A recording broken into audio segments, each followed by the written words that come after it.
আসসালামু আলাইকুম রাহমাতুল্লাহ। প্রিয় দর্শক, এই পৃথিবীতে আমাদের যাত্রা বড় রহস্যময়। জন্মের দিন আমরা কান্না করি, মানুষ হাসে। মৃত্যুর দিন মানুষ কান্না করে আর আমরা নিস্তব্ধ হয়ে যাই। এই দুই অবস্থানের মাঝের সময়টুকুই আমাদের সত্যিকারের পরীক্ষা। জীবন যত শক্তই মনে হোক, শেষ দৃশ্য সবার জন্য এক, আর তা হলো সমাধির নীরবতা। সেই নীরবতার আগেই আমাদের শিখতে হবে কিভাবে মানুষ হয়ে ওঠা যায়। আজ আমরা ফিরে যাচ্ছি 1400 বছর পেছনে, আরাফাতের হৃদয় ভেজা দিনে। সেই দিন যা ছিল 23 বছরের নবুয়তি জীবনের পূর্ণতার ঘোষণা। মানবতার শিক্ষক, আলোর শেষ দূত, আমাদের প্রিয় নবী হযরত মুহাম্মদ সাল্লাল্লাহু আলাইহি ওয়াসাল্লাম দিয়েছিলেন তার বিদায় হজের ভাষণ, যা মানবতার জন্য এক চূড়ান্ত বিশ্ব সংবিধান। এই ভাষণ সমগ্র মানুষের জন্য, ন্যায়ের জন্য, সভ্যতার জন্য। এ এক বিদায়ী সুর, যা কিয়ামত পর্যন্ত এক নতুন জীবনের মন্ত্র হয়ে থাকবে। চলুন ফিরে যাই সেই ইতিহাসে। হিজরি 10ম বছর, জিলহজ 9। সময়টি ছিল ঠিক দুপুরের পর। আরাফাতের বিশাল প্রান্তর যেন লক্ষাধিক প্রাণের নিঃশ্বাসে স্পন্দিত। পৃথিবীর সব প্রান্ত থেকে আগত মানুষের এই মহাসমুদ্রে ছিল না কোনো গোত্রীয় ভেদ, ছিল না কোনো ধনী দরিদ্রের পার্থক্য। সবার পরিধানে একই সাদা কাপড়, সবার হৃদয়ে একই ঈমানের আলো। চারিদিকে আলোর সমুদ্র, মানুষের হৃদয় আশায় ভাসছে। তবুও বাতাস ভারী, যেন আকাশও অপেক্ষা করছে এক চিরন্তন সত্য শোনার জন্য। ঠিক সেই ঐতিহাসিক মুহূর্তে জাবালে রহমতের পাদদেশে দাঁড়িয়ে মানবতার সেই শিক্ষক উচ্চারণ করলেন তার অমর বাণী। তার প্রতিটি শব্দ যেন মহাকাল থেকে ভেসে আসা এক গভীর আহ্বান।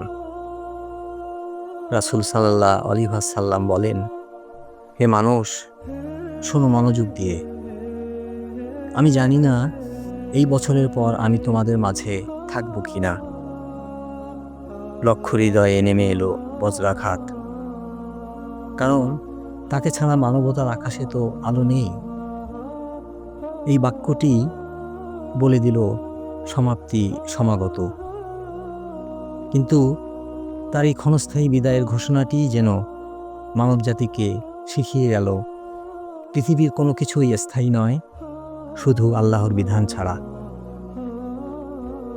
তার ভাষণের মধ্য দিয়ে তিনি রেখে গেলেন মানব মর্যাদার চিরস্থায়ী সনদ।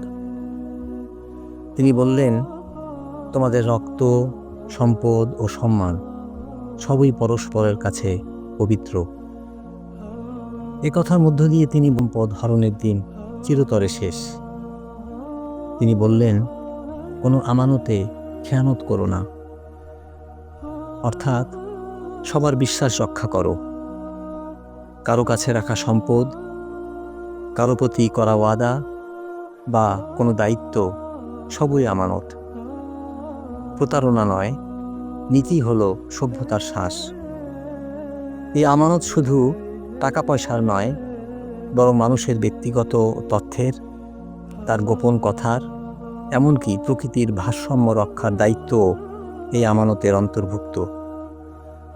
আমানতের খেয়ানতকারী আল্লাহর চোখে ঘোর অপরাধী।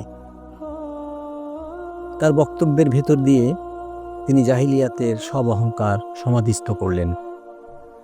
তিনি বললেন, আজ থেকে জাহিলিয়াতের সমস্ত রীতি বাতিল। জাহিলিয়াতের যুগে সমস্ত রক্তের দাবি আমার পায়ের নিচে চূর্ণ বিচূর্ণ করে দেওয়া হলো। তার এই বক্তব্যের ভেতর দিয়ে আমরা বুঝতে পারি, অন্ধকার যেখানে নিয়ম ছিল, তিনি সেখানে জ্বালালেন আলো।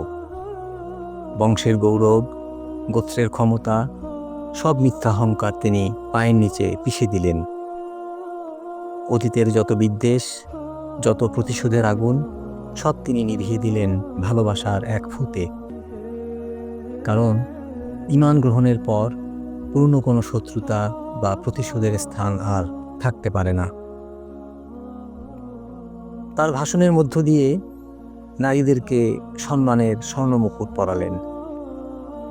যে সমাজে নারীকে পণ্য ভাবা হতো, জীবন্ত কবর দেওয়া হতো, সেখানে তিনি নারীর অবস্থানকে নিয়ে গেলেন এক নতুন উচ্চতায়।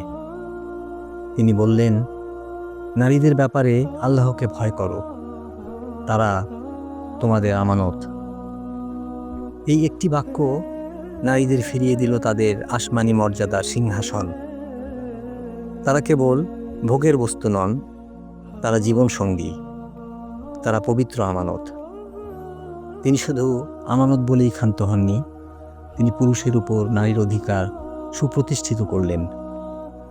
তিনি বললেন, তোমাদের উপর যেমন তাদের অধিকার আছে, তেমনি তোমাদেরও তাদের উপর অধিকার আছে। তাদের প্রাপ্য ন্যায্য খাদ্য ও বস্ত্রের ব্যবস্থা করো। এই ঘোষণা ছিল এক নীরব বিপ্লব, যা নারীকে কেবল সম্পত্তির মালিকানা নয়, বরং স্বামীর উপর অর্থনৈতিক অধিকারও নিশ্চিত করে দিল, যা চিরকালীন। আর অর্থনৈতিক সুরক্ষার ব্যাপারে তিনি ঘোষণা করলেন, প্রত্যেক ওয়ারিশ তার নির্ধারিত হক পাবে। অর্থাৎ তিনি বোঝাতে চেয়েছিলেন, কারো সম্পত্তি যেন অন্যায়ভাবে আটকে না যায়।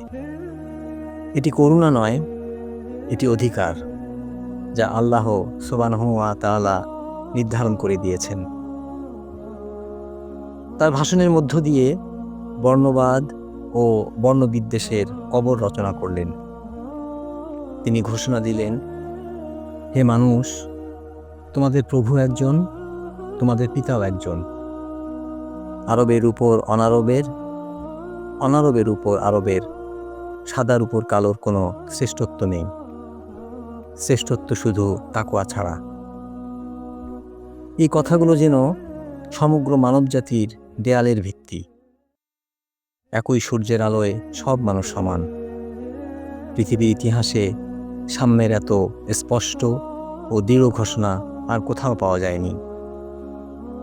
এই এক ঘোষণায় তিনি সমস্ত সাম্রাজ্যবাদী ও বর্ণবাদী মতবাদের মূলোৎপাটন করলেন।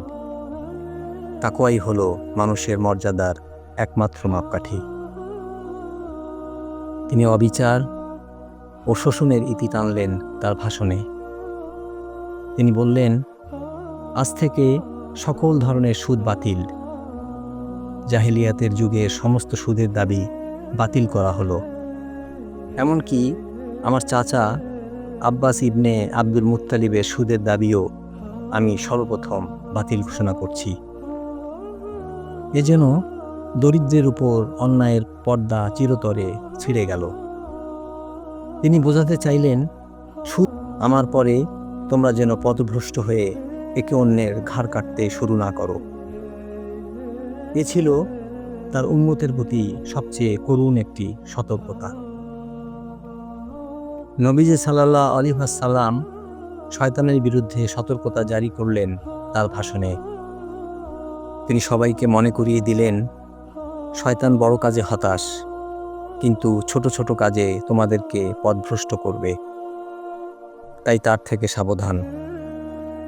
তাই নবীজির ভাষণ থেকে বোঝা যায়, মানুষ বড় পাপ দিয়ে নয়, ছোট অবহেলায় ধ্বংস হয়। শয়তান বড় লক্ষ্য অর্জন করতে না পেরে এখন ছোট ছোট পাপে উৎসাহিত করবে, যা ধীরে ধীরে মানুষের ঈমানকে দুর্বল করে দেয়। তিনি রেখে গেলেন আমাদের জন্য আলোর দিশারি। তিনি বললেন, আমি তোমাদের মাঝে এমন দুটি জিনিস রেখে যাচ্ছি, তোমরা সেগুলো দৃঢ়ভাবে আঁকড়ে ধরলে কখনো পথভ্রষ্ট হবে না। আর তা হলো আল্লাহর কিতাব ও আমার সুন্নাহ। জীবন এই দুই সুতোয় বাঁধা। সেটি সোজা, সুন্দর, নিরাপদ এবং আলোয় ভরা। আল্লাহর কিতাব হলো মহাসত্যের উৎস এবং সুন্নাহ হলো সেই সত্যকে জীবনে বাস্তবায়নের ধারাবাহিক পথ। মনে হলো হঠাৎ করে তখন আসমান থেকে নেমে এলো পূর্ণতার ঘোষণা। আরাফাতের ময়দানের লক্ষাধিক মানুষের সামনে নাজিল হলো আল্লাহর সেই পবিত্র আয়াত, আজ আমি তোমাদের জন্য তোমাদের দিনকে পূর্ণাঙ্গ করে দিলাম, তোমাদের উপর আমার নিয়ামত সম্পূর্ণ করলাম এবং ইসলামকে তোমাদের জন্য দিন হিসাবে মনোনীত করলাম। সূরা মায়েদা আয়াত ৩। এ ছিল মানবতার সংবিধান সম্পূর্ণ হওয়ার ঘোষণা। এ পৃথিবী যেন এক ক্ষণিক বিরাম। নবী সাল্লাল্লাহু আলাইহি ওয়াসাল্লাম শিক্ষা দিলেন, এই দুনিয়ায় এমনভাবে চলো যেন তুমি পথিক, ছায়ার নিচে কিছুক্ষণ বিশ্রাম নেওয়া যাত্রী। সত্যিই তো, এই ঘর, এই বাড়ি আমাদের নয়, চিরবার সামনে, সমাধির নীরবতার পরে। ভাষণের শেষে তিনি বললেন, আমার সম্পর্কে তোমাদের জিজ্ঞাসা করা হলে তোমরা কি বলবে? তখন লক্ষ মানুষের কণ্ঠ কেঁপে উঠল। সবাই সমস্বরে বলল, আমরা সাক্ষ্য দিচ্ছি আপনি আপনার বার্তা পৌঁছে দিয়েছেন, আপনার দায়িত্ব পালন করেছেন এবং আমাদের প্রতি সদুপদেশ দিয়েছেন। রাসূল সাল্লাল্লাহু আলাইহি ওয়াসাল্লাম তখন তার তর্জনী আকাশের দিকে তুলে ধরে ৩ বার বললেন, হে আল্লাহ, তুমি সাক্ষী থাকো, আমি বার্তা পৌঁছে দিয়েছি। কিন্তু আজ প্রশ্ন আমাদের জন্য, আমরা কি সেই বার্তা মানবতার মাঝে পৌঁছে দিচ্ছি ঈমানের উত্তাল জোয়ারে ভাসমান?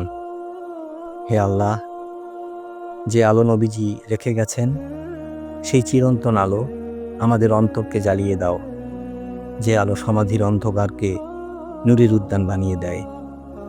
আমিন। যারা এতক্ষণ সঙ্গে ছিলেন তাদের সবাইকে আসসালামু আলাইকুম ওয়া রাহমাতুল্লাহ।